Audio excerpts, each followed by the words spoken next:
बिस्मिल्लाहिर्रहमानिर्रहीम। अस्सलाम वालेकुम। कैसे हो प्यारे बच्चों, उम्मीद करती हूँ खैरियत से होगे। HCF और LCM हमने अच्छी तरह से सीख लिया है। अब बारी आती है एक्सरसाइज की तरफ जाने की। तो जनाब आ जाइए एक्सरसाइज 2B के ऊपर, जो कि आपके मल्टीपल्स और फैक्टर्स के चैप्टर से रिलेटेड है। ठीक है, यहाँ पर हमारे पास HCF और LCM से रिलेटेड क्वेश्चंस हैं, कुछ ब्लैंक्स हैं, कुछ ट्रू फॉल्स हैं और कुछ MCQs हैं, जिसके अंदर हमने अपनी कैलकुलेशंस के थ्रू इनको सॉल्व करना है। स्टार्ट करते हैं फिल इन द ब्लैंक से, जिसके अंदर हमसे कहा जा रहा है HCF और 7 and 11 इज डैश। तो जब भी बच्चों हमारे पास दो नंबर्स हों जो कि दोनों प्राइम नंबर्स हों और उसका HCF कैलकुलेट करना हो, तो हमें पता है कि इनके कॉमन जो हमारे पास फैक्टर्स हैं वो दोनों में हमारे पास सिर्फ और सिर्फ कौन सा होता है, वो हमारे पास 1 होता है। वजह उसकी क्या है? क्योंकि ये दोनों ही सिर्फ अपने टेबल में आते हैं या 1 के टेबल में आते हैं, क्योंकि प्राइम नंबर्स कहते ही उसको हैं कि जिसके पास सिर्फ दो ही फैक्टर्स हों, 1 और इटसेल्फ, उसके अलावा उसके पास कोई फैक्टर नहीं होता। और कॉमन फैक्टर निकालने के लिए दोनों के अंदर जो कॉमन फैक्टर है वो अपने अपने अलावा कौन सा बचता है? सिर्फ 1 बचता है, जिसके टेबल में दोनों आते हैं। तो इसलिए हम यहाँ पर क्या कहेंगे, HCF of any two numbers that are prime will always be 1।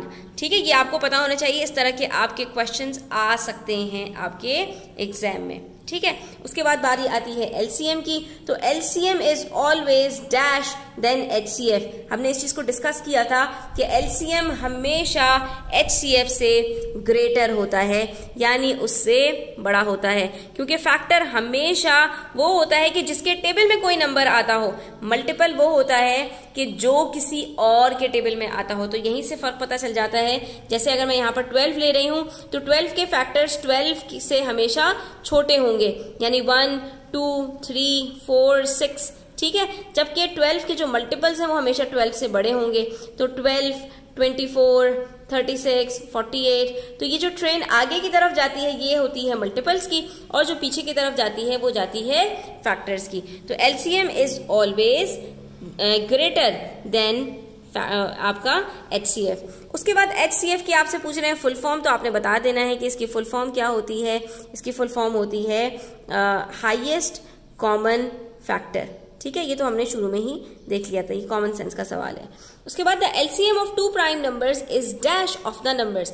अब बच्चों यहाँ पर एक चीज याद रखो, एक ट्रिक आपको बता रही हूँ कि अगर आपको किसी भी दो प्राइम नंबर्स का LCM पता हो, ठीक है, यानी जैसे हमारे पास ये है 7 और 11, तो अगर हमारे पास इसका LCM हम निकालें तो क्या निकलेगा? इसका LCM हमेशा हमारे पास वही नंबर्स का जो है प्रोडक्ट निकलेगा जो हमारे पास यहाँ पर गिवन है। 7 1 7, 11 बच गया, फिर 11 को अलग से किया तो हमारे पास यहाँ पर ये दोनों डिवाइड हो गए। तो LCM क्या निकला? 7 into 11 दैट इज 77। और इनका प्रोडक्ट क्या है 7 और 11 का? 7 11 सा 77। तो ये देखिए दो नंबर्स जो हमारे पास प्राइम हैं उसका जो हमारे पास प्रोडक्ट आता है वही उसका LCM आता है। एक और नंबर करके देख लेते हैं यहाँ पर स्टूडेंट्स, ताकि आपको कंफ्यूजन ना हो। मेरे पास 2 और 3 दो प्राइम नंबर्स हैं, इसका मैं यहाँ पर जो है LCM निकालती हूँ। 2 1s are 2 बचा 3 को भी अब कर लिया, 3 1s are 3। तो इसका LCM क्या निकला? 2 3s are 6। और इनका प्रोडक्ट क्या निकला? 2 3s are 6। तो आपने देखा कि दो प्राइम नंबर्स का जो हमारे पास प्रोडक्ट होता है वही उसका LCM होता है। तो इसका मतलब ये हुआ कि the LCM of two prime numbers, ये प्राइम नंबर्स की बात हो रही है, कंपोजिट नंबर्स के अंदर ऐसा नहीं होता। फॉर एग्जाम्पल मैं यहाँ पर 2 और 4 लूं तो यहाँ पर मेरे पास इसका प्रोडक्ट क्या निकलेगा? 8। ठीक है, लेकिन मैं इसका LCM निकालूंगी तो क्या निकलेगा? 2 1s are 2, 2 2s are 4 और उसके बाद 2 1s are 2। तो इसका मेरे पास LCM निकला है 4। तो ये हमारे पास जो है वो सेम नहीं होता अगर ये कंपोजिट नंबर्स हों। ठीक है, तो ये सिर्फ केस कहाँ पर है कि जब हमारे पास दो प्राइम नंबर्स होंगे तो वो हमेशा बराबर होंगे अपने ही नंबर्स के प्रोडक्ट के, यानी उन दोनों को मल्टीप्लाई करके जो आंसर आएगा। उसके बाद LCM ऑफ 9 and 24। तो यहाँ पर हम 9 और 24 का LCM निकाल कर देख लेते हैं। ठीक है, कैसे निकालेंगे? दोनों हमारे पास 3 के टेबल में आते हैं। 3 3s are 9, 3 8s are 24। फिर से 3 से करेंगे, बचेगा 8 और आखिर में 8 से कर देंगे तो हमारे पास यहाँ पर आंसर आ जाएगा 3 3s are 9, 9 8s are 72। ठीक है, अब आप यहाँ पर कहेंगे कि मिस आपने इसके तो जो है वो प्राइम फैक्टर्स नहीं निकाले 8 के, तो बच्चों आप प्राइम फैक्टर्स निकालें या ना निकालें, इन्होंने यहाँ पर हमसे एलसीएम पूछा है, तो अल्टीमेटली हमारे पास 8 के जो फैक्टर्स निकलेंगे वो 2 इंटू 2 इंटू 2 ही निकलेंगे, जो कि बराबर होते हैं 8 के, तो इसलिए मैंने यहाँ पर इसको डायरेक्ट लिख दिया। ठीक है, तो हमारे पास यहाँ पर एलसीएम बेसिकली निकल कहाँ से रहा होता है, जो फैक्टर्स हैं इनको आपस में मल्टीप्लाई करके, तो वो हमारे पास यहाँ पर 72 आ रहा है। उसके बाद आ जाती है हमारे पास कुछ ट्रू फॉल्स की स्टेटमेंट्स, तो हम इनको भी देख लेते हैं। The prime factors of 125 are 5, 5 and 5। तो ये देख लीजिए यहाँ पर कि इसके प्राइम फैक्टर्स क्या निकलते हैं। 125 है, किसके टेबल में आएगा सबसे पहले, 5 के टेबल में आएगा, तो 5 2s are 10 और बच गया 2, तो 25 हो गया, 5 5s are 25। फिर से 5 के टेबल में आता है, 5 5s are 25 और आखिर में भी 5 के टेबल में, तो इसके प्राइम फैक्टर्स क्या हुए, 5 5 और 5। तो इसका मतलब है सही है ये बिल्कुल स्टेटमेंट। ठीक है, इसमें कोई भी गलती नहीं है।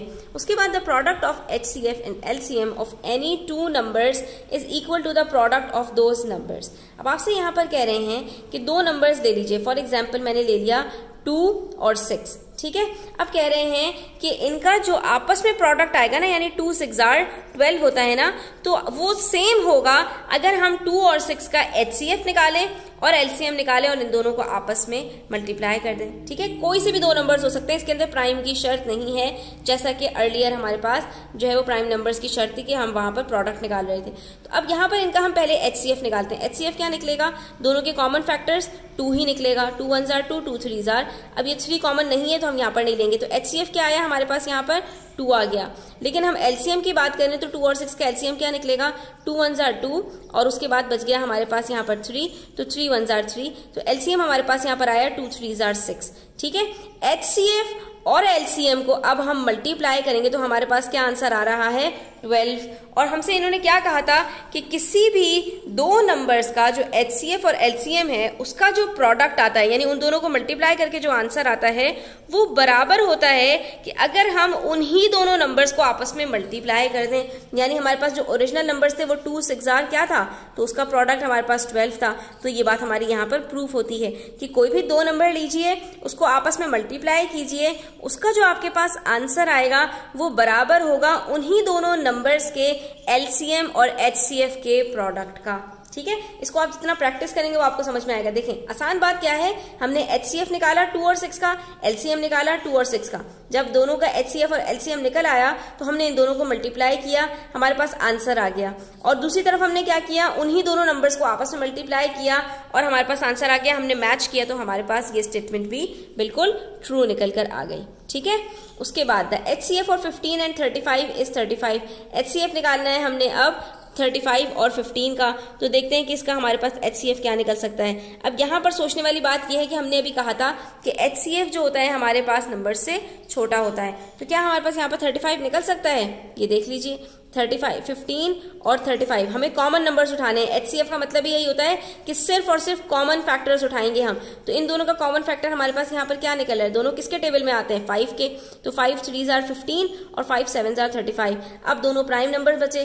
अब ये दोनों किसी भी एक कॉमन नंबर के टेबल में नहीं आते, यानी इनका कोई भी कॉमन फैक्टर नहीं है, तो इनका हमारे पास जो हाईएस्ट कॉमन फैक्टर आ रहा है वो क्या है स्टूडेंट्स, वो 5 है, ना कि 35। इसका मतलब है ये स्टेटमेंट हमारे पास फॉल्स हो गई। उसके बाद the LCM of 17 and 19, LCM निकालना है हमने 17 और 19 का, इज 17 इंटू 19। हमने कहा 2 नंबर्स हैं, इसका LCM निकाल दीजिए, तो हमने ऊपर ही यहाँ पे कहा था कि अगर 2 प्राइम नंबर्स हो, तो 17 और 19 दोनों प्राइम नंबर्स हैं, इनका LCM बराबर होता है इन्हीं के अपने प्रोडक्ट का। तो हमने यहाँ पर अगर ये बात लिख के बता दी कि 2 प्राइम नंबर्स हैं और इनका जो LCM है वो बराबर है इनके प्रोडक्ट का, यानी 17 इंटू 19 का, तो क्या ये बात सही होगी? जी हाँ, बिल्कुल सही होगी, क्योंकि ये बात हमने जो स्टेटमेंट में बताई थी वो अब हमने यहाँ पर एग्जाम्पल में बता दी, और तो हमने कुछ भी नहीं किया। उसके बाद LCM stands for largest common multiple, तो ये हमारे पास क्या होता है, लीस्ट कॉमन मल्टीपल, सबसे छोटा कॉमन मल्टीपल, ना कि लार्जेस्ट कॉमन मल्टीपल। तो इसलिए हम इसको क्या कहेंगे कि ये हमारी जो स्टेटमेंट है ये बिल्कुल फॉल्स है, ये ट्रू नहीं है। ठीक है, तो यहाँ पर हमारे ये क्वेश्चंस कंप्लीट होते हैं स्टूडेंट्स। इंशाल्लाह नेक्स्ट वीडियो के अंदर हम MCQs भी करेंगे, और तब तक के लिए मुझे इजाज़त दीजिए। वीडियो अच्छी लगी हो तो लाइक कीजिएगा, अपने फ्रेंड्स के साथ शेयर कीजिएगा, चैनल सब्सक्राइब नहीं किया तो सब्सक्राइब कर लीजिए। अपना ख्याल रखिएगा, अल्लाह हाफिज़।